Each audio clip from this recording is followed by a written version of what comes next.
ان کی دعائیں وہ میں کل کے لیکچر میں اپلوڈ کروں گی، کل کے لیکچر میں آپ کو ڈسکرائب کروں گی، کیونکہ لڑکیوں کی شادی کے لیے تو بے تحاشا عمل ہیں، بے چھوٹے بھی ہیں، بڑے بھی ہیں، مختصر بھی ہیں، بہت سارے عمل ہیں، لیکن لڑکوں کی شادی کے لیے صرف یہ ایک ہی عمل ہے، واحد عمل ہے جو اللہ تعالیٰ کی طرف سے ہے، اور اللہ نے لڑکوں کی شادی کے لیے یہ عمل بتائے ہیں جو محدثین اور فقہ نے جس کے بارے میں بتایا ہے کہ اگر لڑکوں کی شادی میں رکاوٹ ہے اور ان کے نکاح میں مشکلات پیش آ رہی ہیں، اگر وہ یہ عمل کریں یا ان کی والدہ یہ عمل کرے تو پھر لڑکوں کی شادی آسان ہو جاتی ہے اور نکاح آسان ہو جاتا ہے۔ بہتر یہ ہے کہ جن لڑکوں کی شادی میں رکاوٹیں ہیں وہ خود یہ عمل کریں تو زیادہ اچھا ہے، لیکن اگر کسی وجہ سے، کسی مصروفیت کی بنا پر یا کوئی اور وجہ ہے جو جینین وجہ ہو، اگر اس کی وجہ سے وہ خود نہ کر سکیں تو پھر ان کی والدہ جو ہے ان کی طرف سے کر دیں اور یہ نیت کریں اور دعا کریں کہ اللہ میں اپنے بچے کے لیے، اپنے بیٹے کے نکاح کے لیے یہ عمل کر رہی ہوں، آپ اس کی دعا کی برکت سے اس کو نیک صالح جو ہے وہ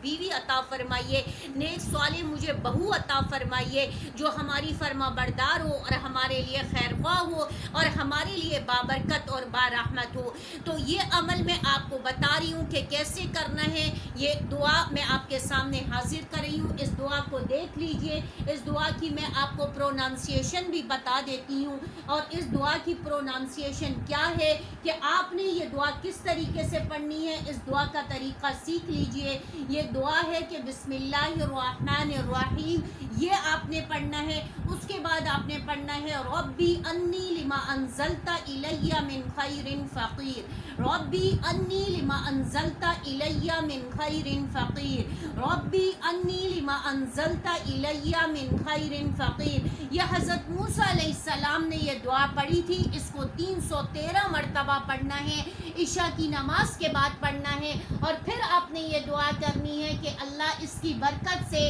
میرے بیٹے کے نکاح کو آسان بنا دیجئے، عافیت والا بنا دیجئے، اور بابرکت ہمیں بہو عطا فرما دیجئے۔ اگر والدہ کر رہی ہیں، اگر وہ لڑکا خود کر رہا ہے تو یہ دعا مانگے کہ اللہ مجھے نیک صالح فرما بردار بیوی عطا فرما دیجئے، نیک صالح فرما بردار شریک حیات عطا فرما دیجئے، ایسی جو میری فرما بردار ہو اور آپ کی بھی فرما بردار ہو اور آپ کے دین پر چلنے والی ہو۔ آپ نے یہ عشاء کی نماز کے بعد 313 مرتبہ یہ دعا پڑھنی ہے، ربی انی لما انزلت الی من خیر فقیر، ربی انی لما انزلت الی من خیر فقیر، ربی انی لما انزلت الی من خیر فقیر۔ اس کا مطلب ہے ربی اے میرے رب، انی بے شک آپ، لما انزلتا جو میری طرف نازل کریں گے، میری طرف اتاریں گے، الیہ من خیر فقیر تو میں اس کا جو ہے وہ زیادہ مستحق ہوں، محتاج ہوں، اور اے اللہ آپ میری طرف جو کچھ بھی نازل کریں گے، چاہے کہ وہ رشتے کے معاملے میں ہو، چاہے نکاح کے معاملے میں ہو، یا مجھے ٹھکانے کے معاملے میں ہو، تو اے اللہ میں اس کو جو ہے اس دعا کا زیادہ مستحق ہوں۔ آپ مجھے یہ دعا جو ہے اس دعا کی برکت سے آپ مجھے زمین میں ٹھکانہ دے دیجئے، اور آپ مجھے جو ہے میرا نکاح آسان بنا دیجئے۔ حضرت موسیٰ علیہ السلام کو جب وہ مصر سے نکلے تھے اور ان سے ایک قطبی کا قتل ہو گیا تھا، تو حضرت موسیٰ علیہ السلام مصر چھوڑ دیا تھا، اور جب وہ مصر سے نکلے اور جب وہ دوسرے ملک میں گئے تو وہاں پہ ان کے پاس نہ جو ہے وہ سر چھپانے کا ٹھکانہ تھا، اور نہ ہی ان کے پاس کوئی زیادہ راہ تھا، کچھ بھی نہیں تھا، بالکل خالی ہاتھ تھے۔ تو اس وقت انہوں نے بے اختیار اللہ سے یہ دعا کی، ربی اے میرے رب، انی بے شک جو آپ جو کچھ لما انزلتا میری طرف اتاریں گے، الیہ میری طرف، من خیر فقیر تو میں اس کا زیادہ محتاج ہوں۔ تو انہوں نے کثرت سے بالکل بے سر و سامانی کی حالت میں یہ دعا پڑھی تھی، تو اللہ نے حضرت شعیب علیہ السلام کی جو بیٹیاں تھیں وہ کنویں پہ پانی پلا رہی تھی اپنے چرواہوں کو، حضرت موسیٰ علیہ السلام وہاں تک پہنچے اور دیکھا کہ سارے لوگ کھڑے ہوئے ہیں، مرد کھڑے ہوئے ہیں اور وہ اپنے جانوروں کو پانی پلا رہے۔ دو باپردہ خواتین بھی کھڑی ہوئی ہیں اور وہ بھی اپنے جانوروں کو پانی پلانے کے لیے لے کے آئی ہیں. تو حضرت موسیٰ علیہ السلام نے ان سے بات کی اور کہا کہ لائیے میں آپ کے جانوروں کو پانی پلا دوں. اور اس طرح حضرت موسیٰ علیہ السلام نے ان کے جانوروں کو پانی پلایا اور ان سے پوچھا کہ آپ کہاں رہتی ہیں, کہاں رہے. تو انہوں نے بتایا کہ ہمارے والد جو ہے وہ بوڑھے ہیں اور بیمار ہیں اور وہ کام نہیں کر سکتے, تو ہم لوگ اپنی جانوروں کو ہفتے میں 1 مرتبہ پانی پلانے کے لیے یہاں پہ آتے ہیں. پھر انہوں نے کہا آپ ہمارے والد صاحب سے مل لیجئے تاکہ وہ آپ کو اس کام کی اجرت دے سکیں. اس طرح اللہ تعالیٰ نے حضرت موسیٰ علیہ السلام کو حضرت شعیب علیہ السلام کے گھر پہ جو ہے گھر پہنچا دیا اور حضرت شعیب علیہ السلام سے بات چیت ہوئی اور حضرت شعیب علیہ السلام نے اپنی نہ صرف ان کو رہنے کا ٹھکانہ دیا بلکہ اپنی ایک بیٹی کا نکاح بھی ان سے کر دیا. اس طرح اس دعا کی برکت سے اللہ تعالیٰ نے جو انہوں نے بالکل بے اختیار ہو کے, بالکل بے سہارا ہو کے, ان کے پاس کچھ بھی نہیں تھا, نہ سر پر آسمان تھا نہ پاؤں کے نیچے زمین تھی, اس حالت میں انہوں نے بے کسی اور بے کسی کے عالم میں جو اللہ سے دعا مانگی, اللہ کو پکارا, تو اللہ نے نہ صرف زمین میں رہنے کے لیے ٹھکانہ دے دیا بلکہ نکاح بھی کروا دیا, گھر بھی آباد کروا دیا اور پیغمبر کی جو ہے شاگردی میں بھی دے دیا. اس طرح حضرت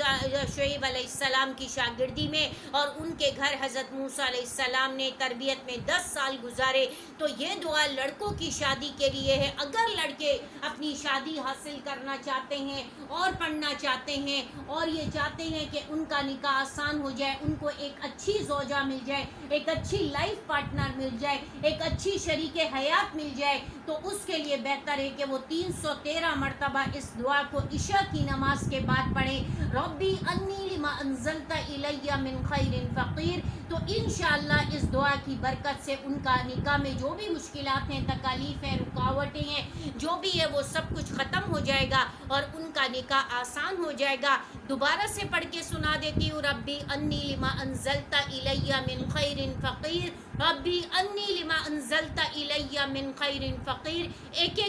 بات دانے پر تسبیح کے پڑھتے جائیے گا اور اس کو بہت توجہ اور لگن سے 313 مرتبہ آپ عشاء کی نماز کے بعد پڑھیں. انشاءاللہ آپ کے نکاح میں جو بھی مشکلات ہیں, تکالیف ہے, رکاوٹیں ہیں, نظر ہے, حسد ہے, بندش ہے, چاہے وہ انسانوں کی ہے چاہے وہ جنات کی ہے, وہ سب ختم ہو جائیں گی اور انشاءاللہ آپ کا نکاح آسان ہو جائے گا اور آپ کا نکاح ممکن ہو جائے گا. امید ہے کہ بات سمجھ میں آ گئی ہوگی. ویڈیو کو لائک کو شیئر کر لیجئے گا, چینل کو سبسکرائب کر لیجئے گا تاکہ اسی طرح روزانہ کی انفارمیٹیو ویڈیوز آپ تک پہنچتی رہیں. اور یہ صرف یہ جو کچھ بھی دعائیں آپ کو بتائی جاتی ہیں, عملیات بتائی جاتے ہیں, یہ صرف اور صرف جو ہے وہ خالص قرآن اور حدیث سے ماخوذ ہوتے ہیں. قرآن اور حدیث کے علاوہ ہم نے کہیں سے کوئی چیز جو ہے آپ کو نہیں بتانی ہے, نہیں کوٹ کرنی ہے, کیونکہ ہم نے صرف قرآن اور حدیث کو ہی کوٹ کرنا ہے, اس کا میسیج ہی عوام الناس تک پہنچانا ہے اور یہی ہم لوگ کر رہے ہیں اور یہی ہمارا طریقہ کار ہے. اور اس کے علاوہ اگر آپ لوگوں میں سے کوئی ایڈمیشن لینا چاہتا ہے تو ذی الحج تک جو ہے ایڈمیشن ہو رہی ہیں, تجوید کے اندر, تفسیر کے اندر, فقہ کے اندر, حدیث کے اندر, عربی کے اندر. اگر آپ میں سے کوئی بہنیں میری چاہتی ہیں کہ وہ ایڈمیشن لے کر کے اس طریقے سے اپنی آخرت کو بنا سکیں اور اپنی آخرت کو سنوار سکیں, کیونکہ حدیث میں ہے کہ فریضۃ العلم علی کل مسلم و مسلمۃ, کہ اتنا علم حاصل کرنا جس سے آپ کو پاکی ناپاکی, حرام اور حلال, صحیح اور غلط کی تمیز ہو جائے. اور آپ کو اپنے بچوں کو بھی اتنی بیسکس تعلیم ضرور دلوانی چاہیے. تو بچوں کے بھی ایڈمیشن ہو رہے ہیں, ان کو بھی صحیح تجوید کے ساتھ قرآن پڑھائیے, ان کو بھی سارے کلمے, دعائیں اور دعائے قنوت اور درود شریف اور